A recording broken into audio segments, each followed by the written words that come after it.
Bowdler, who is the head of listing at Historic England. He's been with Historic England since 1989, when he joined us as a historian.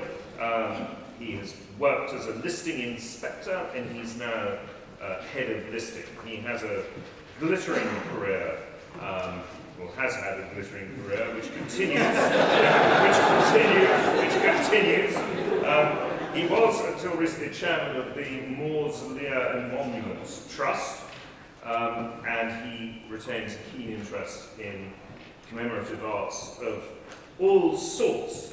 He's been particularly prominent publicly recently with our recommendations to the government on the listing of pubs and war memorials and other somewhat quirky modern structures. So he's going to talk about listing in its broadest sense and implications for particularly churches. Roger. You're just seeing the end of a career before you. Anyway, it's a real treat to be given a slot to talk about what I do at Historic England. I'm only sorry that I can only be here for one day, so I hope we'll get bombarded with really searching, tricky questions in the run-up to lunch. Just a few words. Generally, people in the heritage sector are quite familiar now with the division of Historic England from English Heritage. Just to remind you, there's one part called English Heritage that looks after 420 properties, and then there's the rest. And we're in the part that looks after absolutely everything else that the government's advises on the historic environment. And that's a picture of Leicester, just for some scene setting.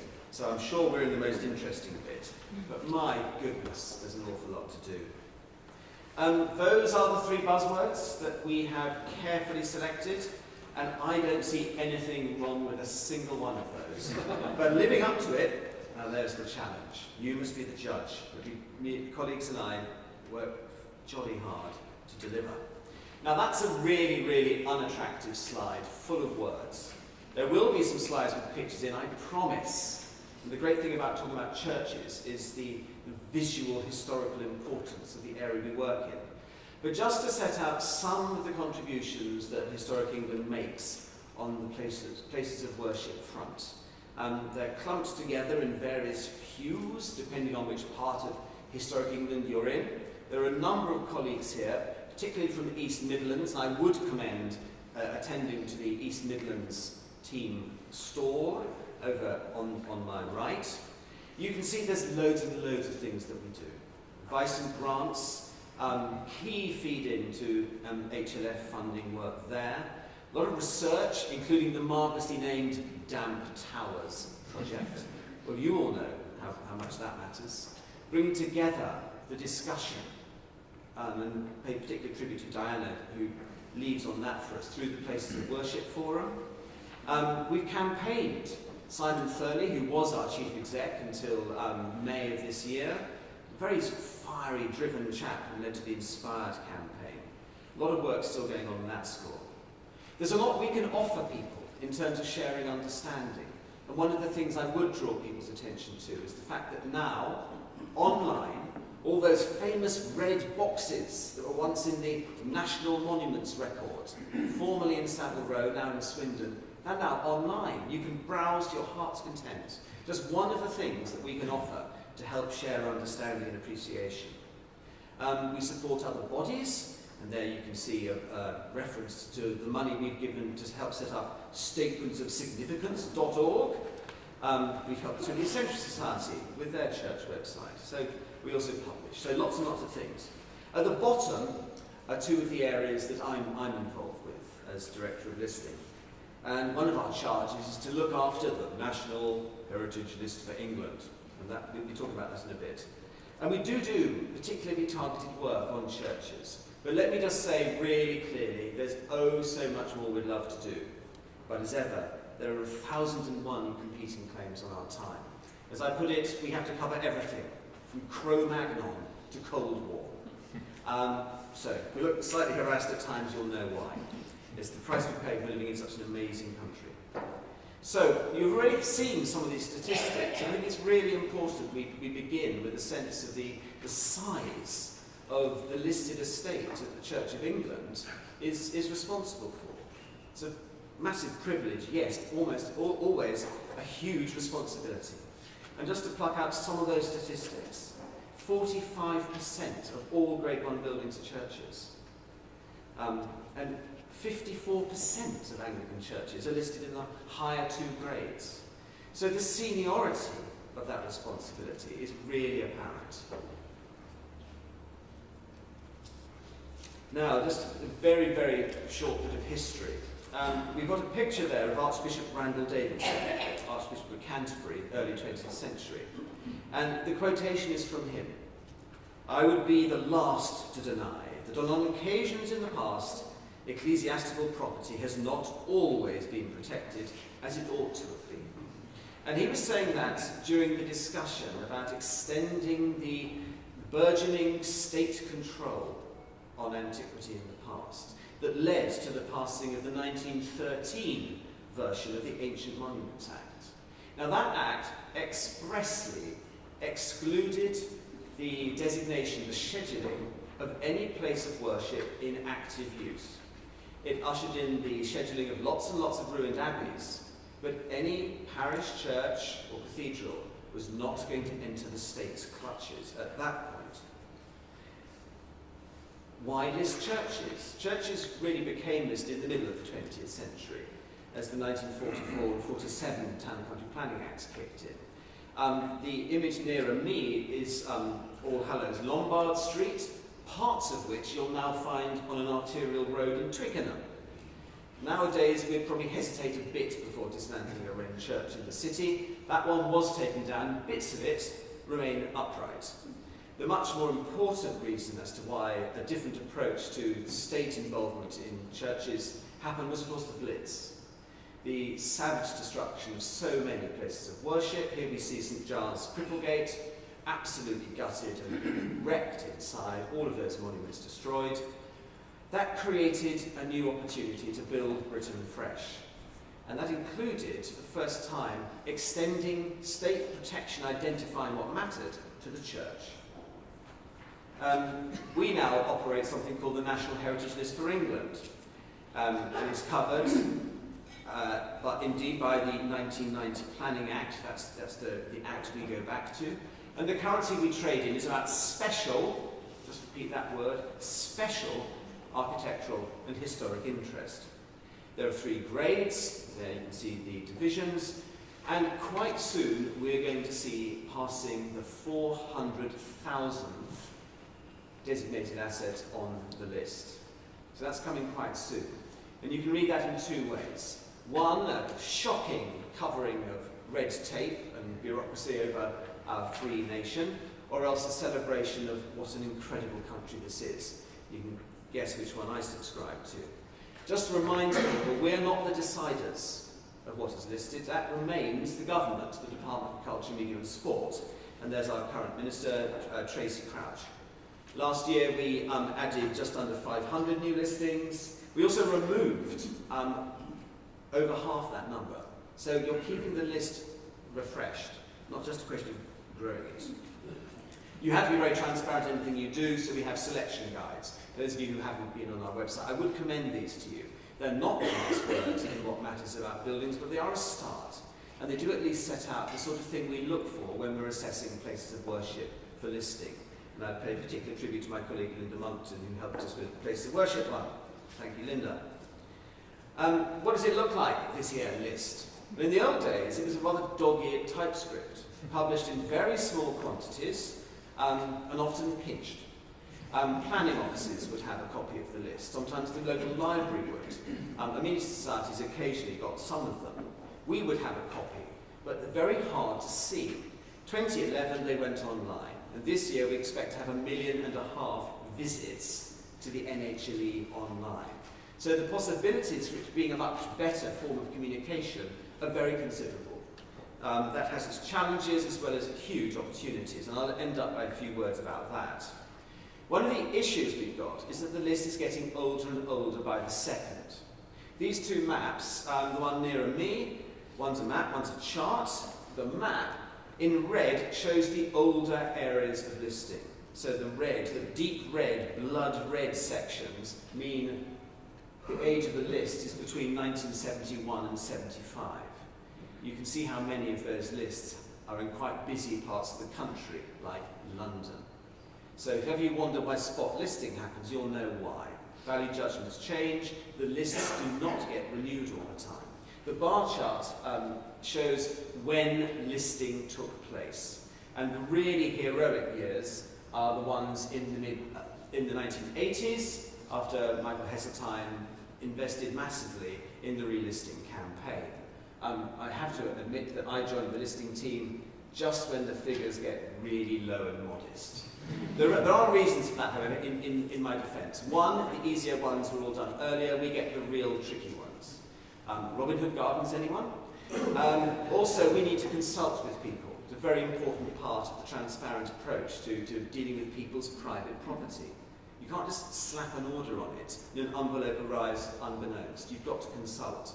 And that does have consequences in terms of the speed with which you can hack through it. Another of the challenges that we face is the nature of the list entries themselves. I show this slide quite often, partly because it's always cheering to see Canterbury Cathedral, more particularly because you've got to be frank about listing and say that most of the entries are not the last word possible on the buildings they cover. That's actually quite a good entry because it's 13 lines long. Lots of them say building, 19th century, 3 windows wide, brick, interior not inspected. And somehow people are meant to get enthusiastic about that, as to why they're controlled. One of the great challenges we've got is explaining, sharing an appreciation of why this stuff is so fantastic, and switching people on to do the right thing. And there's a big, big, big piece of work to make the list entries anything like that, let's be honest. But would anyone go to the list to find out about Canterbury Cathedral ultimately? I bet to you, probably not. Nonetheless, one of the great buildings of the country, it's on the list, should be there. What do these list entries consist of? They're fairly dry documents with a number of headings. Critically, at the top, we begin with the grade, and that's something we'll talk about shortly. You've then got the famous descriptions, the staccato set of aspects that need to be addressed in a list description. History, I'm pleased to see history there. When I joined, actually, it was a bit of a sort of Johnny-come-lately. People didn't really dwell on history. So often, it's the history of something that really matters. And listing has moved from being an exclusively visual, rather architectural survey into, I think, a much broader cultural thing about why those things matter. And I, for one, really welcome that. Sources, there is so much going on in research. We need to draw people's attention to it. The second one, second last one, reasons for designation. What's that mean? That means you can begin to explain why things matter, pithy elements. And you can begin to see the connection here with statements of significance, I hope. You also go on the list and you'll see it on a map, but not yet pictures. Statements of significance, we've already touched on these in an earlier talk. They are doing quite a similar task, I would suggest, as listing does. Describing the significance, that disputed word, the S word, significance. Very, very similar area of mission. Diana, at the bottom, summarises really what the statement of significance should be about, setting out the building's story. Also why it matters, which bit particularly are eloquent. But the important thing is these are tools for everyone to help understand significance. And that communication is absolutely critical. How do we rank significance? For us, we've had grading. Since the word go, since the 1940s, we've had grading for listed buildings. Grade 1, Grade 2 star, which was added later on, and Grade 2. We used to do Grade 3 that was local, that went to the 70s. And you can see the percentage breakdowns there too. Now that's all 3 categories, with 1 and 2 star really pretty similar in many, many ways. Grade 2, it's still special. We fine people if we hear the words, it's only Grade 2 being uttered. Still special.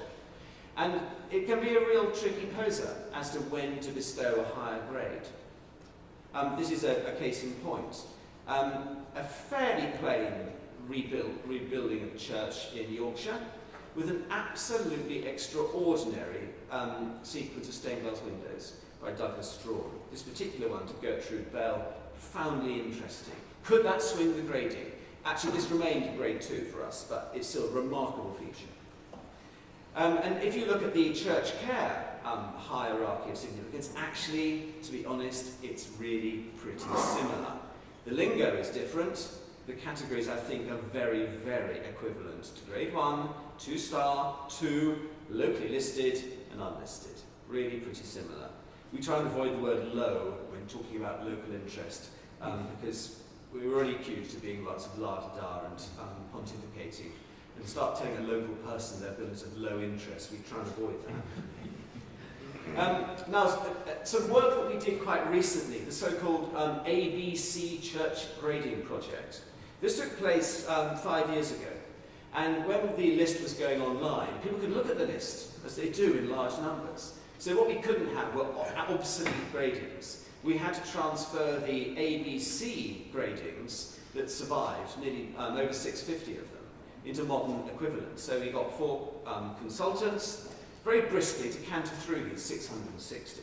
And that was the largest examination we've done of how good the grading was. Was it dependable? Was it actually fair? The answer is, it was really pretty good. Some of the upgradings, here was a dramatic, in with a bullet, as they say on the radio. This was Temple Moor Church, upgraded from C to grade 1 outside Stroud, a wonderful building. Jeff Brandwood's eloquence swung that one. Some of the conclusions, I've just set them up here. Generally, the people doing the listing in the 70s and 80s were really very good at spotting, particularly Victorian, claims to note. They really were part of that great wave of adoring 19th century church building. For us, often, the key to a higher grade lay in fixtures and fittings, hence the importance of the topic of this conference. It's very hard to give an absolute categorical view when you've got very little time to do that church as to whether something matters. What you can know very quickly is if something is wonderful, and that's what we tend to do. Say when things really mattered, rather than saying these pews are awful. We don't want to get into that particular fist fight. The fourth one is avoiding ecclesiological obscurantism. The language of church study is gloriously rich, can be slightly impenetrable to some, so we were quite careful to explain what the words meant. I'd love to talk about tombs in churchyards, but I'm not allowed to. There you see the word tombs, okay? But also, it's incredible how much you can discover about churches online these days. Also, the quality of the New Buildings of England volumes. They are superb. We know more about churches than ever. And often it is those fittings. And I just show you as an amuse-bouche for later talks. Stained glass or liturgical fittings, and I have ventured to include a Catholic one now. They can make all the difference, and there are real discoveries to be made. I do need to be modest. I wake up each morning and say that. I need to be modest. The listing is not going to help you in every single case all of the time, always. We've already been to Penshurst, and we're going to go again. St John the Baptist, Penshurst, Kent. Grade 1, very, very, very marvellous church. Why is it grade 1? Which elements of it really matter? This was one of the churches we actually relisted in our ABC exercise. So we thought, nice modern description, that next change. Will this help in the dispute about the Bodleian Garner screen? Well, let's be honest, not particularly. That's a picture of the screen. I believe there's discussion about whether it should go to a church in Leicestershire, and whether it should lose some of its outer bays. Anyway, let's not revisit that one. The point I want to make is that even when we quite recently redescribed a church, it won't tell you the answer. You need a more intricate level of debate about significance of things. We had at least mentioned the chancel screen. I regret to say with the wrong year, but that's because Michael Hall's book hadn't come out. But we don't really say this is one of the great features of the church. If the list description had said that, I suspect the discussion might have been different. But I do need to make one point really clearly. What's in the list description is not a categorical setting out of significance. I wish it was, but it isn't. Many of the descriptions are very old, they concentrate on the architecture, they haven't got into that level of detail of listing what matters. So if there is no mention of a feature in a list description, that does not exclude it from mattering. That's a very important point I would like to stress. So I've told that story against myself in a sense. We need to be modest about the nature of the lists. Now there are some areas, queuing above all, where knowing where you stand is absolutely critical. And I think it's right and proper that we've supported quite a lot of research, ongoing work with others, about the history and significance of church seating. There are some cases, here's Wello's wonderful late medieval pews. Frankly, those aren't going anywhere, I hope. Anyone can tell me to the contrary. They speak for themselves. The pewing inside the late Georgian church of St Michael's in Bath, well, that went. Some of that pewing's in my kitchen. That seating, sorry, any hardcore pew fan, I do apologise for that omission of frankness. The seating inside St Michael's is pretty dramatic. The impact it can make on the timbre, the quality of experiencing church can be massive. So that clearly is an area that we need to go on working on. Just some thoughts nearing the end. I'm relieved to say that I think Charles George was slightly hinting at this puffed up word significance. I think it can be a bit off-putting, but I would offer a reassurance. I think significance is very, very, very similar to the currency of special interest that we've traded in for decades, or if you're an archaeologist, national importance.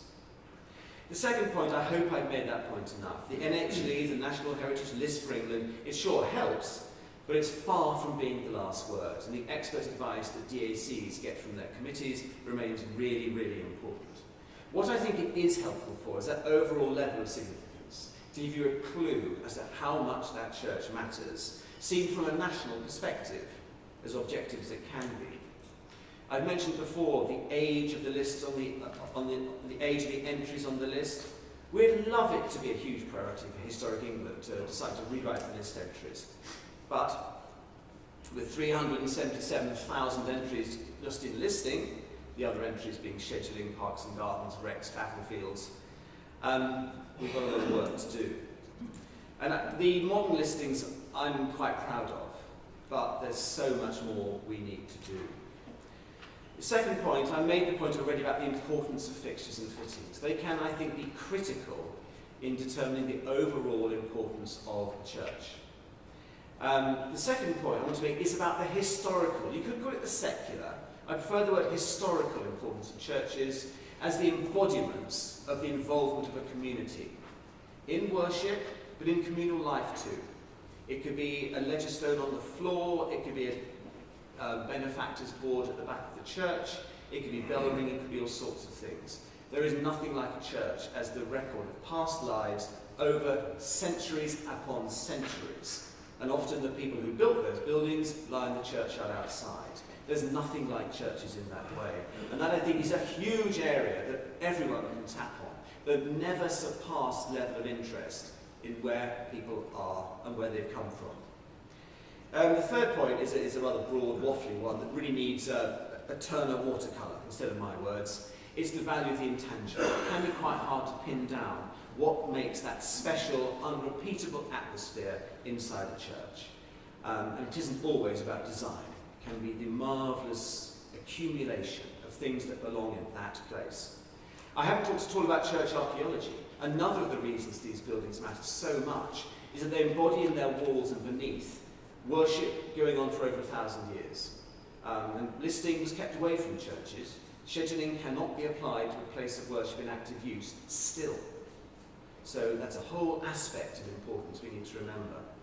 And again, I can't resist mentioning churchyards, because if we're worried about churches themselves, then Lord bless me, look at the state of churchyards and decay all around.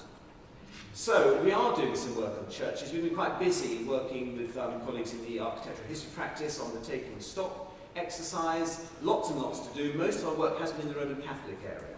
We're currently busy on the Quaker front. But we have been working on 2 Anglican dioceses with a number of fresh listings coming out of that. Generally, the listing for Anglican Church is rather better than that for other areas. And we're always trying to give dioceses clarity so they can plan for changes. That's what brings us all together, giving people clarity so they can plan. And here's just one of the outcomes, a local outcome from Leicester. I'm afraid it's a Roman Catholic one again, but this does give you a steer about modern listing in that the interior description fairly clearly assigns some value and significance to the overall interior and to its fittings. So you get a sense it's not just the actual shell of that structure that matters. Finally, the sort of forward-looking bit I want to mention is that one of the things we're doing next year is, a bit daringly, we're opening up the list. We are working on a project called Enriching the List. And the idea is that the nearly 400,000 entries of the list, publicly available on the web, beneath those official records, we will have somewhere where people can link to other sources of information, or people can upload their own discoveries.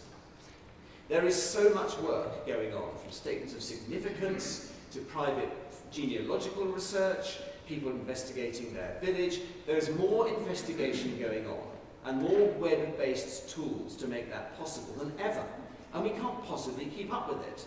So we are finally throwing open our arms, being fairly close to our bodies, welcoming people to contribute their understanding of assets that are on the list. There are risks in that. Private property is a ferociously disputed area. I suspect some of you are involved in ghastly neighbourhood disputes. You know how precious and disputed private property can be. There are risks about opening up, but I think there are bigger risks about being in denial, being Canute-like, about the waves of new understanding not making it onto the list.